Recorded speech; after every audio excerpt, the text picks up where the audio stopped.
మన ధ్యానాంశం ఈరోజు మన ధ్యానాంశం ఏంటంటే 5G. ఇదేంటంటే మొబైల్ నెట్వర్క్ గురించి మాట్లాడతారు అనుకుంటున్నారా? లయలో కాలేజీలో నేను డిగ్రీ చదువుకునే రోజుల్లో లెసన్ చక్కగా అర్థం కావాలని మా ప్రొఫెసర్స్ ఏం చేసేవారంటే 3 M's అని నేర్పేవాళ్ళు. 3 M's అంటే ఆ 3 M'ల్లో 3 మాటల్లో ఒక లెసన్ అయిపోయేది. అంత నైపుణ్యంగా చక్కగా సింప్లిఫై చేసి, మామూలుగా ఈ వచనం అండి, ఈ అధ్యాయం అండి, ఈ పుస్తకం అండి అని చెప్తే కలిగే అటెన్షన్ కంటే ఇలాంటి కొన్ని షార్ట్ కట్స్తో చెప్తే చాలా ఆసక్తిగా వింటాం. ఎవరైనా అంతే కదా. ఇక్కడ 5 G'లు ఉన్నాయి. 5 G'లు అంటే మన మొబైల్ నెట్వర్క్ 4G నుంచి 5Gకి వచ్చింది. 5G నుంచి అమెరికా లాంటి దేశాలు 6G నడుస్తూ ఉంది. మనమే వెనకబడి ఉన్నాం. త్వరలో 6G కూడా వస్తుంది, చాలా వేగంగా ఉంటుంది. గమనించండి, మొబైల్ నెట్వర్క్ మన జేబులో ఉన్న, మన తలదిండు దగ్గరున్న, మన దగ్గరున్న మొబైల్ నెట్వర్క్ ఎంత వేగం పెరిగితే మనకంత ముప్పు. అది గుర్తుపెట్టుకోండి. అంత సౌకర్యాన్ని అనుభవిస్తూనే ఉంటాం, కానీ ఇంటర్నల్గా అంత నష్టం ఆరోగ్యానికి జరుగుతూనే ఉంటుంది. అది జనరల్గా ఒక జాగ్రత్త. అయితే దేవుని మాటల్లో 5G అంటే 5 G'లు దేని గురించి అంటే క్రైస్తవ భక్తి జీవితం పరిపక్వతలోకి వెళ్ళటానికి, మెచ్యూరిటీ లెవెల్లోనికి వెళ్ళటానికి. మెచ్యూరిటీ అంటే తెలుగులో చెప్పండి, పరిపక్వత చెందాలి. ఒక చెట్టు ఎదిగినప్పుడు, పౌష్టికంగా ఎదిగినప్పుడు అదేం చేస్తుంది? ఆకులు వేస్తుంది, చిగుళ్ళు వేస్తుంది, మొగ్గలు వస్తాయి. ఆ మొగ్గలు పువ్వులు అవుతాయి. పువ్వులు ఏమవుతాయి? తర్వాత కాయలు, పండ్లు అవ్వవు డైరెక్ట్గా, అదే చెప్పబోయేది. కాయలు అవుతాయి. అవి ఏమవుతాయి అంటే ఒక స్థాయికి ఎదిగిన తర్వాత అవి పక్వానికి వస్తాయి. పక్వానికి వచ్చినప్పుడు అది ఎందుకు కాసిందో ఆ ఉద్దేశం ఫుల్ఫిల్ అవుతుంది, మనం తినటానికి చక్కగా. ఇందులో సపోటాలకు పండిన దానికి గుర్తు ఒకటి, మ్యాంగోస్ ఉంటే అవి పండినవి అంటానికి ఒక గుర్తు, అరటిపళ్ళు ఉంటే అవి పండినవి అంటానికి ఒక గుర్తు. అంటే ప్రతి ఫలానికి కూడా పండిందని, పరిపక్వతకు వచ్చిందనే ఒక అంచనా, కొలత ఉంటుంది కదా. కానీ మనము విశ్వాస జీవితంలోకి వచ్చినప్పుడు, క్రైస్తవ జీవితంలోకి వచ్చినప్పుడు మనం అనుకుంటాము, మన పితరులైన వారు చాలామంది ఆర్థడాక్స్ సంఘాల్లో, అంటే కొన్ని సాంప్రదాయిక పద్ధతులను పాటించే కొన్ని సంఘాల్లో ఒక విశ్వాస జీవితము ఒక మెట్టులో ఆగిపోతుంది, ఇంతకంటే పై మెట్టు లేదు అని వారు నమ్మి అవే బోధించారు. అవేమి నేర్పించారంటే, ముందు నువ్వు పాపివని గుర్తించబ్బాయి నేర్పారు. బాగున్నాం. పాపాలు క్షమించే అధికారం కలిగిన కలువరి శిలువలో బలియాగమైన యేసుక్రీస్తు ప్రభు వారి దగ్గర నీ పాపాలు ఒప్పుకోవాలబ్బాయి. అది జరిగింది, అది ఒప్పుకుంటున్నారు. అదో స్టెప్ కూడా. 3వ స్టెప్ ఏంటంటే, దీనికి గుర్తుగా దేవుని ఎదుటను, దేవదూతల ఎదుటను, సంఘం ఎదుటను, దైవజనుల ఎదుటను బాప్తిస్మం అనే పవిత్ర కార్యంలో నువ్వు పాలు పంపులు పొందాలబ్బాయి. అది కూడా చెప్పారు, అది కూడా అనుసరిస్తున్నారు. ఆ తర్వాత లేఖనాలను అనుసరించి అపోస్తలుల కార్యం 2వ అధ్యాయంలో ఆ చివరిలో ఉన్నటువంటి ఆ పేతురు భక్తుడు లేచి ఆత్మ నింపుదల తర్వాత పిరిగితనము, దుడుకుతనం పోగొట్టుకొని ధైర్యంతో లేచి ప్రసంగం చేసినప్పుడు ఆ రోజున 3,000 మంది సంఘంలో దేవుని వాక్కు చేత పొడవబడి, గొచ్చబడి 3,000 మంది రక్షింపబడి బాప్తిస్మాలు పొందారు. అప్పుడు పరిశుద్ధాత్మ, ఎప్పుడైతే నీవు బాప్తిస్మం పొందుకుంటావో అప్పుడు ఏమని రాయబడింది? పరిశుద్ధాత్మను వరమును పొందుకుంటారు. అక్కడి వరకు నేర్పి వదిలేశారు. పూర్వీకులైన సంఘాల్లో పెద్దలైన వారు అక్కడి వరకు నేర్పి వదిలేశారు. కొందరు, అందరూ కాదులేండి, కొందరు వదిలేశారు. మళ్ళీ నా మీద పడతారు, అందరు వదిలేశారు. అయితే విశ్వాసిగా, సేవకులుగా ఈ మెట్టు వరకు వచ్చిన వాళ్ళు పాపి అని, జన్మకర్మ పాపి అని గుర్తించటం, పాపాలు క్షమించబడటం, బాప్తిస్మం పొందటం, ఆత్మ నింపుదల, ఆత్మ వరం పొందుకుంటారు అనే వరకు ఆ మెట్లకు వచ్చేసి అక్కడతో ఆగిపోతూ ఉంది సంఘం. అది కాదు. దాని తర్వాత ఆత్మ వరము పొందుకున్న తర్వాత దాని ఫలితాలు ఉంటాయి. పరిశుద్ధాత్మునికి కలిగిన లక్షణాలు మనం ధ్యానం చేసాం గతంలో. యెషయా గ్రంథము, యెషయా ప్రవచన పుస్తకం 11వ అధ్యాయంలో ఆత్మ స్వభావం, జ్ఞాన వివేకములకు ఆధారమైన ఆత్మ, ఈ ఆత్మ స్వభావం తర్వాత గలతీ పత్రికలు ఉన్నటువంటి ఆత్మ ఫలాలు, తర్వాత కృపావరాలు, ఇవన్నిటినీ కూడా మనుషులు విశ్వాసులు ఏమై ఉండాలి? కలిగి ఉండాలి. అంటే ఏంటంటే అర్థం, పరిపక్వతలోనికి వెళ్ళాలి. ఏమవ్వాలి చెప్పండి? మెచ్యూరిటీ స్థాయికి వెళ్ళాలి, పరిపక్వత చెందాలి. ఈ సందర్భంగా అప్రస్తుతం అనిపించినా చెప్తే మీకు ఇంకా అర్థం అవుద్దని చెప్తున్నా. యవన దశకు వచ్చినప్పుడు కన్యకలైన వారు భౌతికంగా మెచ్యూర్ అవుతారు. మగపిల్లలు కూడా మానసికమైన మెచ్యూరిటీకి వస్తారు. రాకుండా ఇంత తాడిలాగా ఎదిగావు, బుర్ర ఎదగదేరా నీకని మనం తిడతాం. మనం పరిపక్వత కావాలి, దేనికైనా పరిపక్వత కావాలి. మనం ఏమైనా పెంపుడు జంతువులు పెంచుకుంటే అవి కూడా ఎదగాలని చూస్తాం. మొక్కలు పెంచుకుంటే అవి ఎదగాలని చూస్తాం. పక్షులను పెంచుకుంటే అవి ఎదగాలని చూస్తాం. కానీ విశ్వాస జీవితంలో పరిపక్వతలోనికి వెళ్ళటం చేత కావట్లా. పరిపక్వతలోనికి వెళ్ళటం అంటే అర్థం ఏంటంటే, ఇప్పుడు ప్రభువారు వస్తే, ప్రభువారి రాకడ సంభవిస్తే అందరూ పరిశుద్ధాలంకృతులుగా ఎత్తబడేటటువంటి ఆత్మీయ ఔన్నత్యంలో ఉండాలి. అది ప్రభు కోరుకునేది. దైవరాజ్య వారసులగటానికి కావలసిన అర్హత సంపాదించుకున్న వారిగా విశ్వాసులు పరిపక్వతలోనికి ఎదగాలి. ఆ పరిపక్వతలోనికి మనలను పెంచేటటువంటి 5 విషయాలు, 5Gలు మనం ధ్యానించబోతా ఉన్నాం.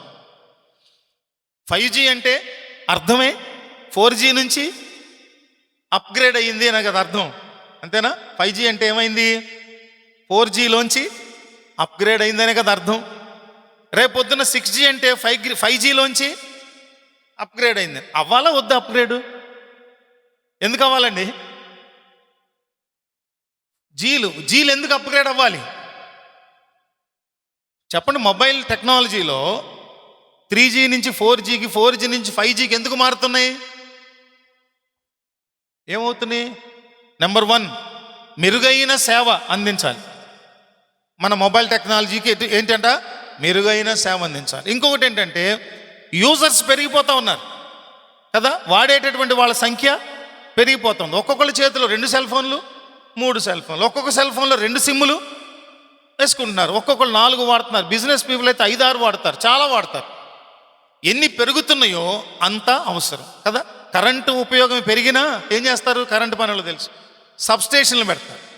సబ్స్టేషన్లు పెట్టినప్పుడు ఏసీలు వాడకం పెరిగింది. మా ఏరియాలో మేము కనుక ఎక్కడి నుంచైనా ప్రేయర్ నుంచి వచ్చి 1 గంటకో 2 ఏసీ ఆన్ చేసుకుంటే పని చేయదు మాది.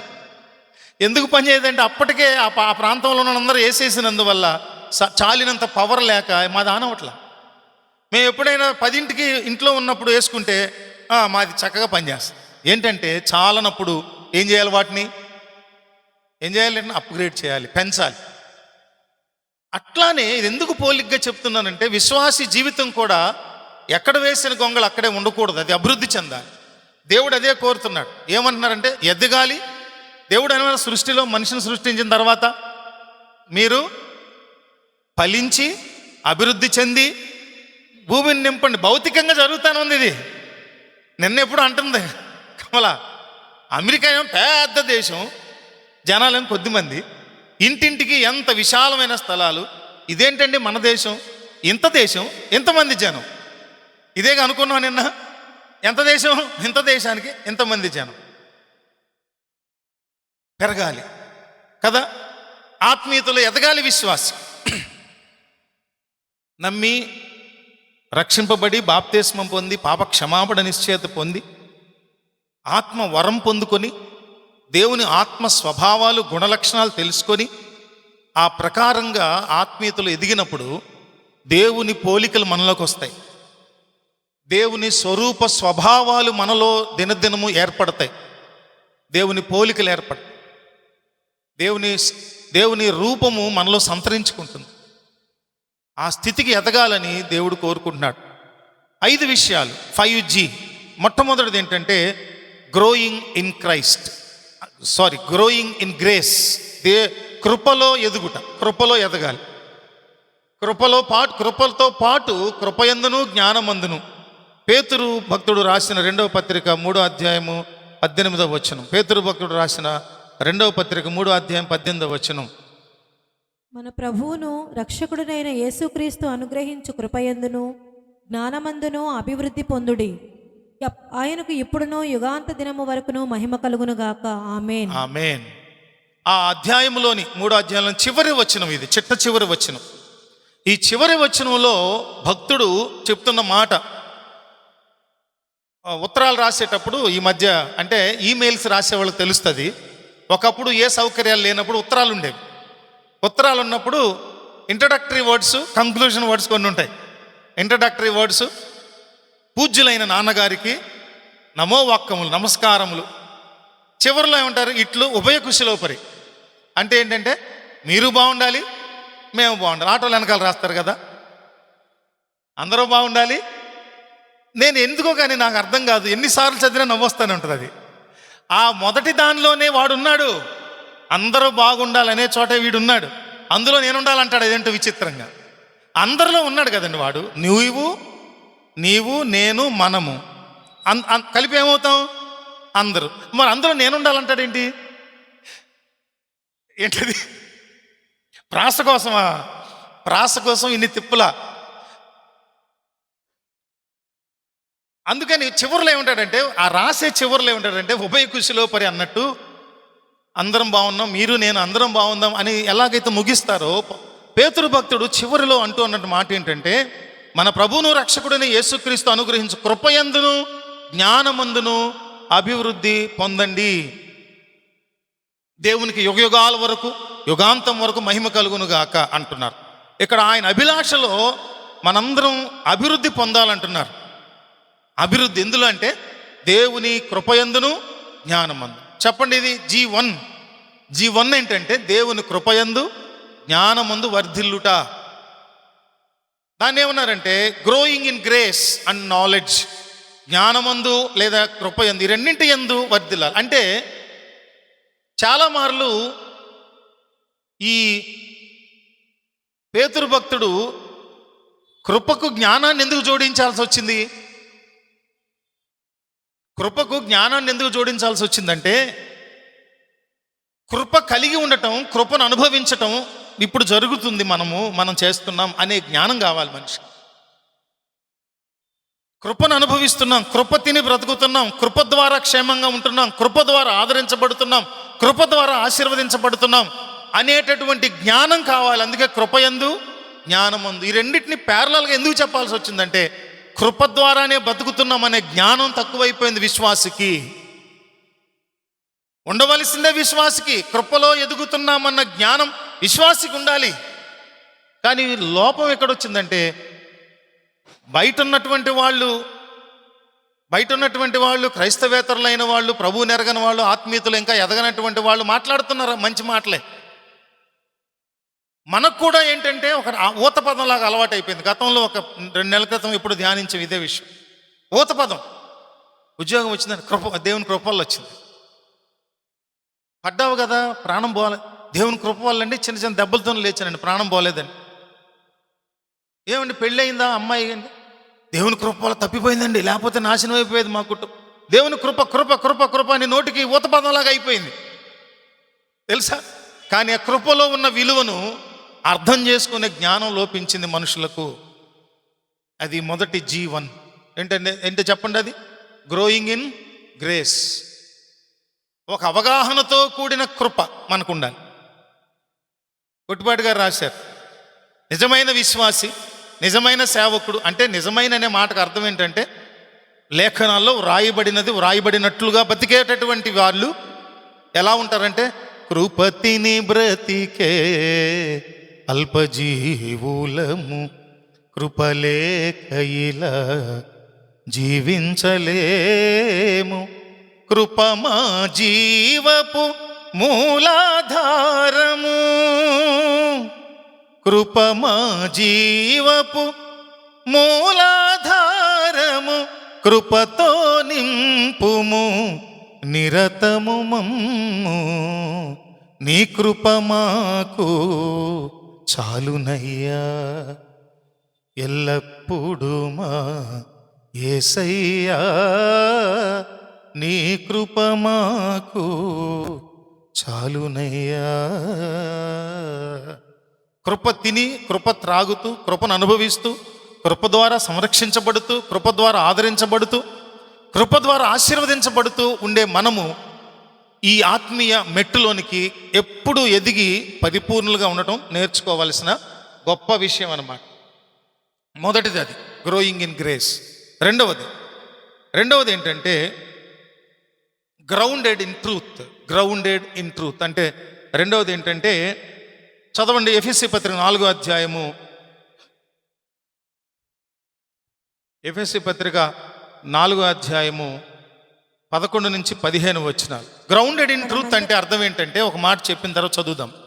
గ్రౌండెడ్ ఇన్ ట్రూత్ అంటే మనం అర్థం చేసుకోవాల్సింది ఏంటంటే సత్యమందు నాటబడటం. సత్యమందు నాటబడితే ఏమంటే ఒక నేల మీద దాన్ని ఏమంటే సారవంతమైన నేల మీద ఒక జీవము కలిగినటువంటి చక్కని విత్తనాన్ని నాటినప్పుడు అలానే ఉండిపోద్ది అది. చెప్పండి పిల్లలు, 3rd క్లాసు 4th క్లాసు ఈ మధ్య పిల్లల్ని అడుగుతుంటే అందరూ 3rd క్లాస్ వాళ్ళే, అందరూ 3rd క్లాస్ అంటున్నారు. ఎక్కువ మంది ఈరోజు ఆ ఊరు వెళ్తే ఒకడు కలిశాడు పొట్టాడు, చాలా దోలాడు. ఆడొచ్చి ఏ క్లాస్ అన్న 3rd అన్నాడు. ఏంట్రా ఈ 3rd ఏంటంటే 3rd క్లాస్కి వచ్చిన తిప్పలు. చెప్పండి, ఒక సారవంతమైన నేల మీద అంటే మంచి బలమైన నేల మీద మంచి జీవము కలిగిన ఒక విత్తనాన్ని నాటితే ఎలా ఉండిపోద్దా? ఏమవుతుంది? మొలకొస్తుంది. మొలకొచ్చి ఆ మొక్క అలానే ఉండదు. ఏమవుతుంది? రోజు రోజు కొమ్మలు వస్తాయి, ఆకులు వస్తాయి, తర్వాత పైకి పెరుగుతుంది, ఎదుగుతుంది, పువ్వులు వస్తాయి, మొగ్గలు వస్తాయి, కాయలు వస్తాయి, కొమ్మలు వ్యాపిస్తాయి, ఎంత మహావృక్షాల్లాగా అయిపోతాయి కదా. ఇక్కడ ఏమన్నాడంటే గ్రౌండెడ్ ఇన్ ట్రూత్ అంటే సత్యమందు నాటబడినప్పుడు ఎలా ఉంటుంది? అప్పుడు దానిలో నుంచి ఏమొస్తాయి? అనేక రకాలైనటువంటి సంగతులు సత్యములోంచి పుట్టుకొస్తాయి. అది ఎక్కడ నాటబడాలి? మన జీవితము సత్యమందు నాటబడితే మనం ఏమవుతాం? ఫ్లరిష్ అయిపోతాం, ఇంకా అభివృద్ధి చెందుతాం. మనం అభివృద్ధి పొందటమే కాదు, అనేకులకు దీవెనకరంగా మనం మార్చబడతాం. చదువుదామా? మనమందరము విశ్వాస విషయంలోను. ఇక్కడ బహుళమైన కారణాలు, ఎక్కువ కారణాలు, G2లో ఎక్కువ కారణాలు అంటే ఒక మొక్క వచ్చి ఆ మొక్క ఒక్కటగా ఉండిపోకుండా అది అనేకంగా వ్యాపిస్తుంది. ఇంకొకటి ఏంటంటే వరి మొక్కకున్న గుణం ఏంటి చెప్పండి? వరి మొక్క ఏం చేస్తుంది? ఒక పెద్ద కాండం పెద్దది వచ్చి దాని కొమ్మలకు చిన్న కొమ్మలు వచ్చి ఆకులు వచ్చి కాయలు కాస్తుందా? ఏం జరుగుతుంది తెలుసా? కుదురు ఉందే కింద, ఆ కుదురులు పెరుగుతూ ఉంటాయి. దుబ్బు కట్టడం అంటారే, ఒక మొక్క ఇంతే ఉంటుంది, అది కోత కోసే సమయానికి ఇంత అయిపోద్ది. దుబ్బు కింద పెరిగి కంకులు వేస్తుంది. గ్రౌండెడ్ ఇన్ ట్రూత్ అనే విషయానికి వచ్చేప్పుడు మనం ఆ విత్తనం నాటబడితే, సత్యమందు నాటబడితే మనము ఎంతగా అభివృద్ధి చెందుతామో చదవండి ఎన్ని విషయాలు. మనమందరము విశ్వాస విషయంలోను దేవుని కుమారుని గూర్చిన జ్ఞాన విషయంలో. చూడండి, విశ్వాస విషయంలో ఎవరు మనందరం? చెప్పండి, మనందరం ఎవరు? విశ్వాసులం. అందుకని విశ్వాస విషయంలోను దేవుని కృపను గూర్చిన జ్ఞానం విషయంలోను ఏకత్వము పొంది సంపూర్ణ పురుషులకు వరకును అనగా క్రీస్తునకు కలిగిన సంపూర్ణతకు సమానమైన కలవారును ఆయన ఇలాగు నియమించెను. పరిశుద్ధులు సంపూర్ణులగునట్లు క్రీస్తు శరీరము క్షేమాభివృద్ధి చెందుటకును. క్రీస్తు శరీరం అంటే ఏంటి? సంఘము. చెప్పరేంటి? వెంటనే తెలిసిన సత్యాలు కూడా చెప్పాలి వెంటనే. క్రీస్తు శరీరం అనగా సంఘము క్షేమాభివృద్ధి చెందుటకును, పరిచర్య ధర్మము జరుగుటకును ఆయన కొందరిని అపోస్తలులను గాను, కొందరిని ప్రవక్తలను గాను, కొందరిని సువార్తికులను గాను, కొందరిని కాపరులు గాను, ఉపదేశకులు గాను నియమించెను. అందువలన మనం ఇక మీదట పసిపిల్లలమై ఉండి, చూడండి, అందువల్ల మనం ఇంక ముందు పసిపిల్లలుగా ఉండి మనుషుల మాయోపాయముల చేత వంచనతోను తప్పు మార్గమునకు లాగు కుయుక్తితోను గాలికి కొట్టుకొని పోవునట్లు కల్పింపబడిన ప్రతి ఉపదేశమునకు ఇటు అటు కొట్టుకొని పోవచ్చు అలల చేత ఎగురగొట్టబడిన వారమైనట్లుండగా ప్రేమ కలిగి, చూడండి, ప్రేమ కలిగి సత్యము చెప్పుచు క్రీస్తు వలె ఉండుటకు మనం అన్ని విషయములలోనూ ఎదుగుదము. అన్ని విషయములలో ఎదుగుదము. దేవునికి స్తోత్రం కలుగును గాక. ఆమేన్. బహుళ ప్రయోజనాలు. నీవు మెచ్యూరిటీకి వస్తే, విశ్వాసిగా గనుక నీవు పరిపక్వతకు వెళితే ఏం చేయాలంట? దేవుడు ఏం చేస్తున్నారంట? 13వ వచనంలో పరిశుద్ధులు సంపూర్ణులగునట్లు. అంటే సంఘాల్లో చాలా చోట్ల ఒక స్థాయి వరకే మీ మెట్టురా, ఎదిగారు మీరని ఆపేశారంటున్నామే. అక్కడ ఆగకూడదు. ఏమవ్వాలంట? పరిశుద్ధులు ఏమవ్వాలి? సంపూర్ణులగునట్లు క్రీస్తు శరీరము క్షేమాభివృద్ధి చెందుటకును పరిచర్య ధర్మము జరుగుటకును ఆయన కొందరిని ఏం చేశారంట? అపోస్తలులుగా, కొందరిని ప్రవక్తలుగా, కొందరిని సువార్థికులుగా, కొందరిని కాపరులుగా, కొందరిని ఉపదేశకులుగా. 5-fold ministry. ఏంటిది చెప్పండి? చెప్పండి గట్టిగా. 5-fold ministry. ఇక్కడున్న మనము పరిపక్వత చెందితే, విశ్వాసీ జీవితంలోంచి పరిశుద్ధతలో పరిపూర్ణులైతే దేవుడు ఈ 5 విధాలుగా వాడుకుంటారు. ఎంతమంది సువార్త చేస్తున్నారు? ఎంతమంది అపోస్తలులు అయ్యారు? అపోస్తలు అంటే అర్థం ఏంటి? పంపబడిన వారు, దేవుని పని నిమిత్తమై, సువార్త నిమిత్తమై పంపబడినటువంటి వారు. అపోస్తలు గాను, కొందరు ప్రవక్తలు గాను, కొందరు సువార్థికులు గాను, కొందరు కాపరులు గాను, కొందరు ఉపదేశకులు గాను. ఇవి ఆత్మీయ పరిపక్వతలో నెక్స్ట్ మెట్లు అన్నమాట. అక్కడికి ఎదిగామా విశ్వాసులు? నేను కలలుగానేవాడిని. చాలామంది మన యవనస్తులు ఒక 10 మంది ఉన్నారు గట్టిగా. అప్పుడు ఈ 10 మందితో 10 చోట్ల సంఘాలు ఆరంభించాలి. ఎక్కడ ప్రభు చెప్తారు అక్కడికి పంపేది. వీళ్ళందరిలోనూ ఆ పొటెన్షియల్ ఉంది, సామర్థ్యం ఉంది. వీళ్ళు పాడగలరు, వాక్యం చెప్పగలరు, సువార్త చెప్పగలరు, అన్నీ చేయగలిగిన సామర్థ్యత చూశాను నేను. కానీ ఆ వ్యక్తుల్లో ఒకడు కిషోర్ ప్రభు దగ్గరికి వెళ్ళిపోయాడు. ఇంకా కొందరు ఉన్నారు, ఇంకా ఆత్మతో ఉన్నారు. వాళ్ళందరినీ దేవుని కొరకు సిద్ధపరచాలి. మీ కుటుంబాల్లో ప్రథమ సంతానం ఉన్నారా? ప్రథమ సంతానం ఎవరికి చెందిన వాళ్ళు? దేవునికి చెందిన వాళ్ళు. మరి వాళ్ళని సువార్థికులుగాను, ఉపదేశకులుగాను, అపోస్తలులుగాను సిద్ధపరచాలిగా. మనం ఏం చేస్తున్నాం? ఉద్యోగాలు, వ్యాపారాలు, ధనార్జన అవి ఇవి ఆలోచిస్తున్నాం. కానీ ఎప్పుడు మర్చిపోకుండా ఉండవలసింది ఏంటంటే, క్రైస్తవ విశ్వాస కుటుంబంలో ఏంటి చెప్పండి? ప్రథమ ఫలము, ప్రథమ సంతానము ఎవరి కొరకు? దేవుని కొరకు. ఆడపిల్ల అయితే ఆడపిల్ల కాబట్టి పంపించండి. నేను ఆడపిల్ల అయినా సరే, మగపిల్లలైనా సరే ఎవరి కొరకు? దేవుని కొరకే. దేవునికి మహిమ కలుగును గాక. బహుళ ప్రయోజనాలను రెండవ జీలో గ్రౌండెడ్ ఇన్ ట్రూత్ అనగా సత్యమందు నాటబడిన వారుగా మనం ఉండాలి. అంటే సత్యాన్ని పలకాలి, సత్యాన్ని ధ్యానించాలి, సత్యమైన క్రీస్తును ప్రకటించాలి. ఇంట్లో సత్యం ఉండాలి, నోట్లో సత్యం ఉండాలి, మనసులో సత్యం ఉండాలి. నిజం, యథార్థత, పరిశుద్ధత. మూడవది థర్డ్ జీ, గైడెడ్ బై విజ్డమ్. జ్ఞానము ద్వారా మనందరము దైవిక జ్ఞానం ద్వారా నడిపింపబడాలి. Godly heavenly విజ్డమ్తో నడిపించబడాలి. దైవిక జ్ఞానం అది ఎక్కడి నుంచి వస్తుందని రాయబడింది? దైవిక జ్ఞానం ఎక్కడి నుంచి వస్తుంది? పైనుండి వస్తుంది. From above. దేవుని జ్ఞానము పైనుంచి పంపబడుతుంది మనకి. ఈ భూమి మీద బతకడానికి భూ సంబంధమైన జ్ఞానము, శాస్త్రాల జ్ఞానం అవసరమే. కానీ జీవిస్తున్న నీవు నేను ఇక్కడ జీవించేది కొద్ది జీవితం, తాత్కాలికమైన యాత్ర జీవితం, కొద్ది కాలం కదా. లైఫ్ స్పాన్ ఎంత ఉంది? కొంచెం ఉంది. కానీ అసలైన జీవితము, ఈ జీవితం తర్వాత ప్రభు దగ్గరికి వెళ్ళినప్పుడు నిజమైన జీవితం ప్రారంభమవుతుంది. అందుకని ఆ జీవితానికి సంబంధించినటువంటి అర్హతలు, వాల్యూస్ అవి కావాలి, జ్ఞానం కావాలి. ఎట్లా జీవిస్తే నేను భూమి మీద సంపాదన పరుడుగా బతకగలను, కోటీశ్వరుడుగా బతకగలను, సుఖమైన జీవితం బతకగలను అనే జ్ఞానం ఎంత ఉందో, దానికంటే ప్రాముఖ్యంగా మనకు, మన పిల్లలకు పరసంబంధమైన పైనుండి అనుగ్రహించబడే దైవిక జ్ఞానాన్ని మన పిల్లలకు నేర్పాలి. గైడెడ్ బై విజ్డమ్ అంటే కొరింథీయులకు రాసిన మొదటి పత్రిక 2వ అధ్యాయం 4-7 వచనాలు. పౌలు భక్తుడు కొరింథీ సంఘానికి రాసిన మొదటి పత్రిక 2వ అధ్యాయం 4-7 వచనాలు.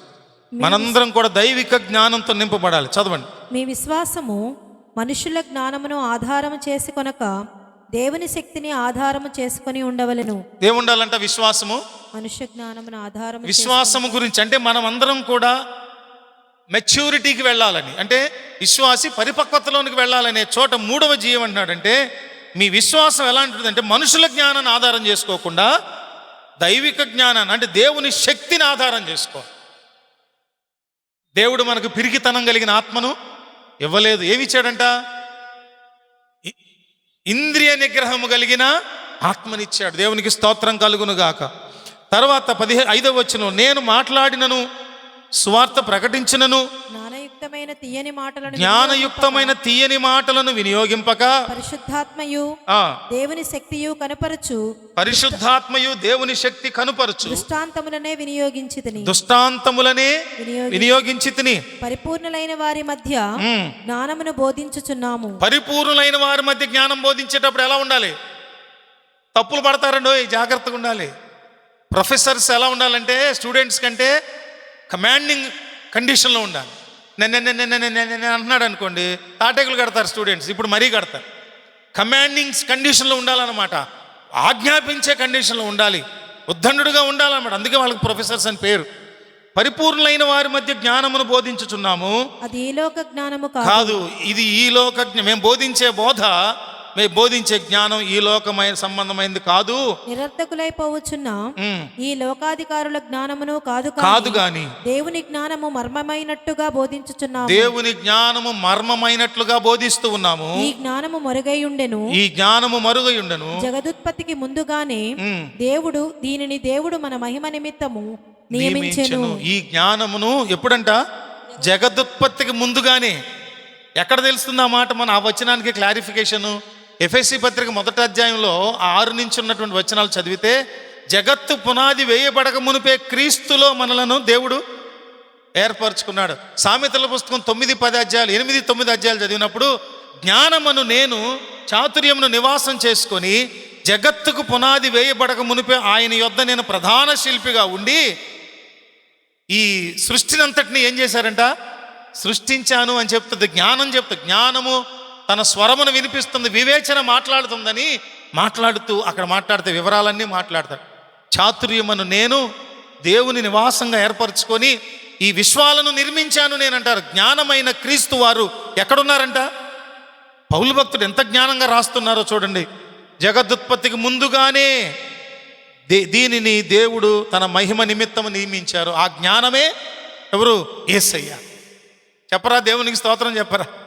మనం నేర్చుకునే పరసంబంధమైన జ్ఞానం ఎవరిని గూర్చి? యేసయ్యను గూర్చే. అది 3G, మూడోది ఏంటి చెప్పండి? Guided by wisdom. ఏ విజ్డమ్ అది? Godly wisdom. చెప్పండి, గైడెడ్ బై గాడ్లీ విజ్డమ్. అది 3G. 4th G చూద్దాం. గార్డింగ్ అగైనెస్ట్ సిన్ అంటే పాపమునకు వ్యతిరేకముగా పాపము దరిదాపులకు రానివ్వకుండా మనల్ని కాపలా కాసుకోవాలి. మనం గార్డ్ చేసుకోవాలి, కాపలా కాసుకోవాలి. ఎలాగంటే నీ అంతరంగములోనికి తొంగి చూసుకుంటూ ఉండాలి ఎప్పుడు విశ్వాసిగా. నీ ఇన్నర్ కండిషన్, స్పిరిచువల్ కండిషన్ దేవునితో ఎలా ఉన్నదో ఎప్పటికప్పుడు పరీక్షించుకుంటూ. ఎందుకు పరీక్షించుకోవాలి తెలుసు? ఎప్పటికప్పుడు శుభ్రపరచబడిన ప్రతి స్థలాన్ని, నీలో ఉన్న ప్రతి విభాగాన్ని లోకం పద్దాక పొల్యూట్ చేసేస్తాం. ఈ లోకములోని పద్ధతులు, లోకములోని ఆచారాలు, లోకములో ఉన్నటువంటి క్రైస్తవేతర విధానాలు అన్నీ శుద్ధి చేయబడుతున్న ప్రతి స్థలంలోనికి వెళ్ళి మలినం చేసేస్తాం. అందుకని ఏం చేయమన్నాడంటే ప్రతి పూట గార్డు చేసుకోవాలి, కాపాడుకోవాలి. నిన్నేనా కాపాడుకోవాల్సింది? నీ బిడ్డలను కాపాడుకోవాలి. యోబు భక్తుడు చేసిందేంటి? వేకువనే లేచి వారి పిల్లలు ఒకవేళ తలంపుల్లోనైనా ఏమైనా పాపాలు చేశారేమోనని దహన బలులు అర్పించాడట. మనం కూడా మన పిల్లల అంతరంగం వైపు తొంగి చూడాలి. మనకు హక్కు ఉంది, మనకు పుట్టారు వాళ్ళు, దేవుడు మనకి ఇచ్చారు బాధ్యతగా వీళ్ళని పెంచి పెద్ద చేసి గొప్ప వాళ్ళని చేయమని. వాళ్ళని కనుక నీవు పట్టించుకోకపోతే రేపొద్దున ఏమైపోతారో. ఈ వాక్యం చేత ఈ రోజున దేవుడు మన హృదయాలను శుభ్రపరుస్తూ ఉన్న క్రమంలో లోకం రేపొద్దున ఏం చేస్తుంది? ఇంకోసేపు అయితే పడుకొని మందిరం వదిలి బయటకు వెళ్తే చాలండి, మనం ఎలా ఉన్నాం? బురదతో కూరుకుపోయిన ఊబులో ఉన్నట్టు లెక్క. నిజంగా కొందరి ప్రవర్తనలు, కొందరి జీవన విధానము, వారి నడత చూస్తూ ఉంటే భయం వేసేస్తూ ఉంది. జుగుప్సాకరంగా ఉన్నాయి కొన్ని జీవితాలు. అందుకని మనం గాడ్ చేసుకోవాలి. కొరింథీయులకు రాసిన మొదటి పత్రిక 13వ అధ్యాయము 11 నుంచి 12 వచనాలు చూస్తే పౌలు భక్తుడు ఎంత చక్కగా చెప్తున్నారో. నేను పిల్లవాడినై ఉన్నప్పుడు పిల్లవాని వలె మాటలాడి తిని, పిల్లవాని వలె తలంచి తిని, పిల్లవాని వలె యోచించి తిని, ఇప్పుడు పెద్దవాడనై పిల్లవాని చేష్టలు మానివేసి తిని. చెప్పండి ఎవరైనా ధైర్యంగా, నా దగ్గర పిల్ల చేష్టలు లేవండి అని. చాలా మార్లు సమూలమైన మార్పు మన జీవితంలో జరగని కారణంగా నిజమైన బాప్తిస్మంలోనికి దైవజనులు చాలా మందిని నడిపించని కారణంగా వారి లోపల ఇంకా పాత జీవితపు తాలూకు లొసుగులు, లోట్లు ఉండిపోయినాయి. అవన్నీ బయటకు వస్తాయి. పిల్ల చేష్టలన్నీ ఏమొస్తాయి? బయటికి వస్తాయి. దూల పనులన్నీ బయటకు వస్తాయి. కొందరు భ్రష్టులు ఎట్లాంటి వాళ్ళు అంటే 64 ఏళ్ళ వాడికి మొన్న ఏ ఊరది, తునిలో చిన్న పిల్ల, తల్లిదండ్రులు లేరు, నానమ్మ తాత కుంటివాడు, 2 కాళ్ళు 2 చేతులు పనిచేయవు, ఒక వీల్ చైర్లో కూర్చోబెట్టి అలా నానమ్మ అడుక్కొని తిరిగి పోషించి బతుకుతున్నారు వాళ్ళు. వాడు వెళ్ళి, అతను ఎస్సీఏ, ఆ అమ్మాయి ఎస్సీ అంటే, వెళ్ళి హాస్టల్కి వెళ్ళి ఆ పిల్లని తీసుకొచ్చి 4-5 సార్లు ఆ తోటల్లో తిప్పి పాడు చేస్తూ ఉన్నాడు. ఏంటంట ఇది? ఆ వయసులో ఏం చేయాలండి? బైబిల్ చెప్పేది తల నెరుపు వృద్ధులకు అంటే ఏంటి అర్థం? కుటుంబానికి దీవెనకరంగా, సమాజానికి దీవెనకరంగా, ఆశీర్వాదకరంగా, మేలుకరమైన సంగతులు చెప్పేటటువంటి పెద్దలుగా ఉండవలసిన వీళ్ళు 16 ఏళ్ళ అమ్మాయిల వైపు చూడటం అంటే ఏమైంది? వాళ్ళల్లో హుందాతనం, పెద్ద తరహా స్వభావం, ఈ పద్ధతులన్నీ పోయాయి. అటువంటి సమాజంలో మనం ఉన్నాం. అందుకని ఏమిటంటే మనల్ని మనం గాడ్ చేసుకోవాలి. కళ్ళకున్న ప్రాచీన స్వభావం పోయిందా? కడగబడిందా? మనసుకున్న ప్రాచీన స్వభావం పోయిందా? అన్నీ పోవాలి, పూర్తిగా పోవాలి. ప్రాచీన పురుషుల గుణాలు తిరిగి మేలుకోవటానికి వీల్లేదు. పర్వాలేదండి నువ్వు తాగొచ్చు అని చెప్పేటటువంటి బోధలు ఎక్కువైపోయినాయి. పర్వాలేదు 2 భార్యలు ఉండొచ్చు, పర్వాలేదు 2 భర్తలు ఉండొచ్చు, పర్వాలేదు టీవీ సీరియల్ చూడొచ్చు, పర్వాలేదు లంచాలు పుచ్చుకోవచ్చు, పర్వాలేదు దొంగతనాలు చేయొచ్చు, పర్వాలేదు పరస్త్రీతో తిరగొచ్చు అని చెప్పేటటువంటి పర్వాలేదు బోధలు ఎక్కువైపోయినాయి ఈ రోజుల్లో. కాదు, నీ జీవితాన్ని కాపాడుకోవాలి, గాడ్ చేసుకోవాలి, కాపలా కాసుకోవాలి. నేను పౌలు భక్తులు చెప్తున్నారు, పిల్లవానిగా ఉన్నప్పుడు పిల్లవాని చేష్టలు చేశా, పిల్లవాని వల్ల ఆలోచించా, పిల్లవాని వలె మాట్లాడా, ఇప్పుడు నేను పెద్దవాడిని అయిపోయాను, పిల్లవాని చేష్టలు మానేసి ఇప్పుడు అద్దంలో చూచినట్లు సూచనగా చూచుచున్నాము, అప్పుడు ముఖాముఖిగా చూతుము. ఇప్పుడు కొంత మట్టికే ఎరిగి ఉన్నాము, అప్పుడు పూర్తిగా ఎదిగిన స్వభావం కావాలి. నేను కొంతమంది పిల్లల్ని చూస్తే ఎంత ముచ్చటగా ఉంటుందో. చిన్న పిల్లలు పూర్తిగా ఎదిగిన మెచ్యూరిటీ థింకింగ్ కనపడుతుంది వాళ్ళలో. ఎంత ఆనందం అనిపిస్తుందో. చిన్ను కూడా ఎప్పుడప్పుడు కొన్ని పెద్దవాళ్ళు చెప్పే సలహాలు చెప్తాను, ఇది ఉంటే బాగుండేది కదా నాన్న. సంతోషం వేస్తుంది. ఎందుకనంటే మనలో మెచ్యూరిటీ రావాలి. అంటే అర్థం ఏంటంటే పరిపక్వత రావాలి. ఎవరి వయసు స్థాయిలో వాళ్ళు చేయవలసిన పనులు ఉంటాయి, ఆ పనులే చేయాలి. అంతే, దేవుడు అలా నియమించాడు అంతే. ఏమంటే నియమాలు, నిబంధనలు, కట్టడలు వీటితో బతకపోతే నువ్వు సమాజంలో ఉండొద్దు, అడవిలోకి పో. ఏదో ఒకరోజు నీ ప్రవర్తనకు అడవి జంతువులు విసిగిపోయి నిన్నే తినేస్తాయి. సంక్రాంతి దాన్ని ఏమంటారు? దరిద్రం వదిలిపోదు. సమాజంలో బతికేవాడు నియమాలకు, నిష్టలకు, పద్ధతులకు, గౌరవాలకు, మర్యాదలకు విలువలు ఇస్తూ బతకాల్సిందే. అంతే. మనం గాడ్ చేసుకోవాలి. పౌలు భక్తుడు చెప్తున్నాడు, చిన్నపిల్ల చేష్టలేంటో, మెచ్యూరిటీ వచ్చిన చేష్టలేంటో నాకు తెలుసు. మనకు తెలీదా? ఏమండి, ఏది మంచో, ఏది చెడ్డదో, ఏది నీతో, ఏది అవినేతో, ఏది అబద్ధమో, ఏది నిజమో, ఇవన్నీ తెలీదా? మనకి తెలిసి కూడా చేస్తున్నాం. 5G ఏంటంటే చివరిలో ప్రతి క్రైస్తవుడు, సేవకుడు, విశ్వాసి చేయవలసింది ఏంటంటే గ్లోరిఫయింగ్ క్రైస్ట్. చివరి G, గ్లోరిఫయింగ్ క్రైస్ట్, క్రీస్తును మహిమపరచుట. ఎఫెసీ పత్రిక 4వ అధ్యాయం 13వ వచనం. పరిశుద్ధులు సంపూర్ణగునట్లు పరిశుద్ధులు సంపూర్ణులగునట్లు సంపూర్ణులగునట్లు. క్రీస్తు శరీరము క్షేమాభివృద్ధి చెందుటకును పరిచర్య ధర్మము జరుగుటకును. ఇందా మనం చదువుకున్నాం కదా, ఇందా మనం చదువుకున్నాం ఆ వచనాలే మళ్ళీ మనం చదువుతూ ఉన్నాం. ఇక్కడ మనం చూసినప్పుడు దీనిని ఈ 5Gని ఇప్పుడు ప్రస్తుతం వాడుకలో ఉంది 5Gనే కదా. సో ఇప్పుడు చివరి జీని మనం కొంచెం వివరంగా తెలుసుకుందాం మనకున్న సమయంలోనే, విదిన్ అవర్ లిమిటెడ్ టైం. అదేంటంటే యోహాను సువార్త 1వ అధ్యాయం 14వ వచనంలో చూసినప్పుడు ఏంటది చూడండి. ఆది యందు వాక్యం ఉండెను, ఆ వాక్యము శరీరధారి అయి, చూడండి ఆ వాక్యము శరీరధారి అయి కృపాసత్య సంపూర్ణుడుగా మన మధ్య నివసించెను. తండ్రి వలన కలిగిన అద్వితీయ కుమారుని మహిమ వలె. ఏంటంటే అది తండ్రి వలన కలిగిన అద్వితీయ కుమారుని మహిమ అంటే క్రీస్తు వారి మహిమ వలె మనము ఆయన మహిమను కనుగొంటిమి. అంటే క్రీస్తు మహిమను కనుగొన్నాం. ఆ క్రీస్తు మహిమ ద్వారా వెలిగించబడ్డాం. వెలిగించబడిన మనము అనేకులను వెలిగించు వారిగా ఉన్నాం. ఇది మనం చేయవలసింది, గ్లోరిఫైయింగ్ క్రైస్ట్. క్రీస్తును మహిమపరచడం. ఎలా మహిమపరుస్తాం? మన క్రియల ద్వారా క్రీస్తును మహిమపరచాలి.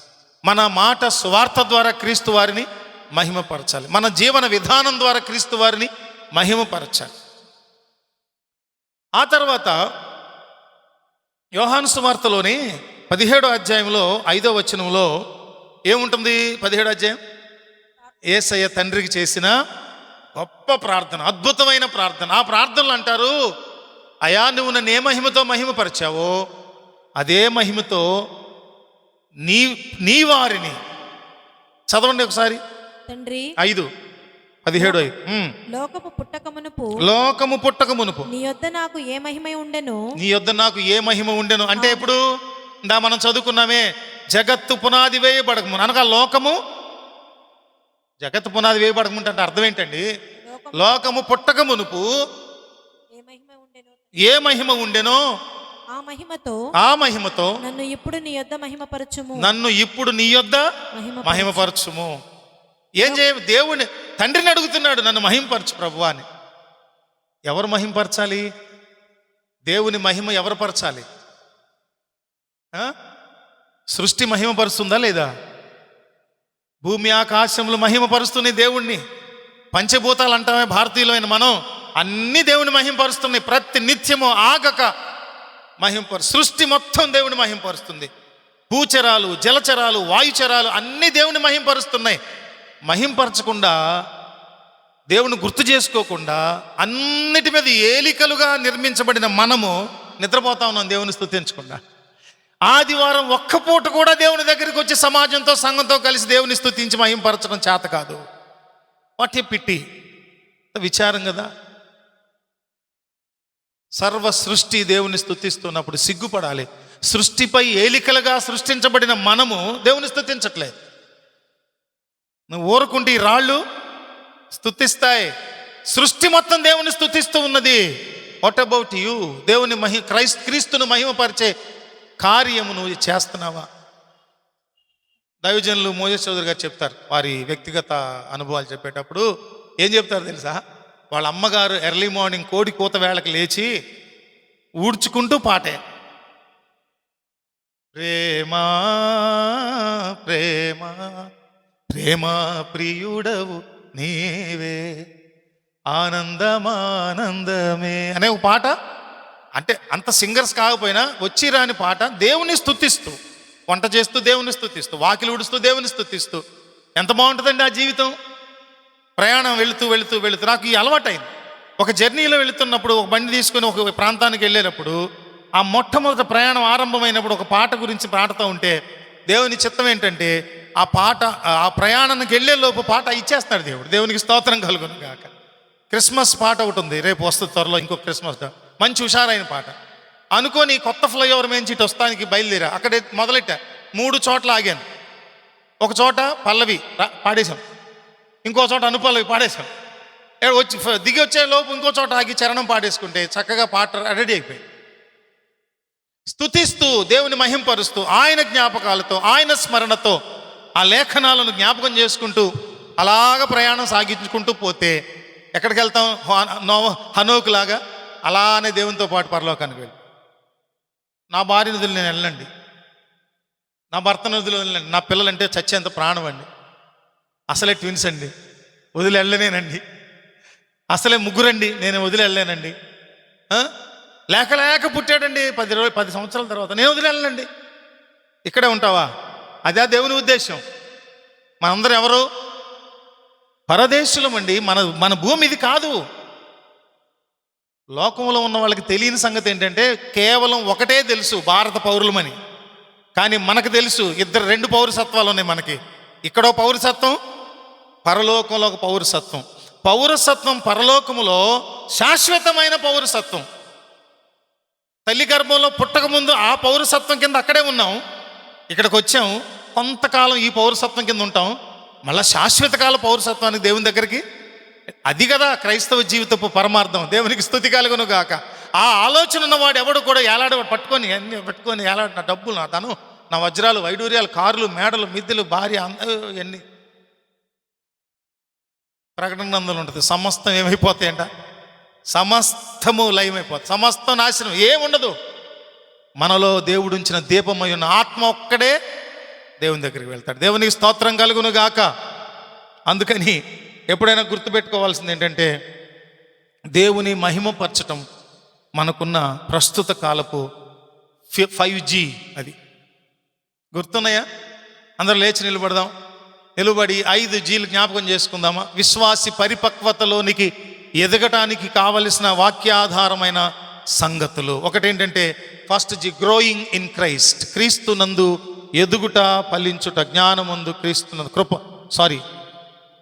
Growing in grace. రెండవది గ్రౌండెడ్ ఇన్ ట్రూత్, సత్యమందు మనము నాటబడుట. మూడవది ఏంటంటే guided by wisdom, godly wisdom, దేవుని దైవిక సంబంధమైన జ్ఞానము ద్వారా నడిపించబడుట. 4వ G ఏంటంటే గార్డింగ్ అగైన్స్ట్ సిన్, పాపము అనే విషయం నుంచి మనల్ని మనము కాపాడుకోవటం, పాపం నుంచి పారిపోవాలి అంటున్నాడు. 5వది 5G, గ్లోరిఫైయింగ్ క్రైస్ట్, ప్రభు వారిని ఎప్పుడు మహిమపరిచే వారికి ఉండాలని ప్రభు కోరుకుంటున్నాడు. దేవుడి లేఖన భాగమును మనం వినికిడిలో ఆశీర్వదించును గాక. ఆమేన్, ఆమేన్. ఒకరు ప్రార్థన చేసినట్లయితే రా తమ్ముడు డానియేలా, లాజర్ గారు వచ్చి ప్రార్థన చేస్తారు. ముగింపు ప్రార్థన.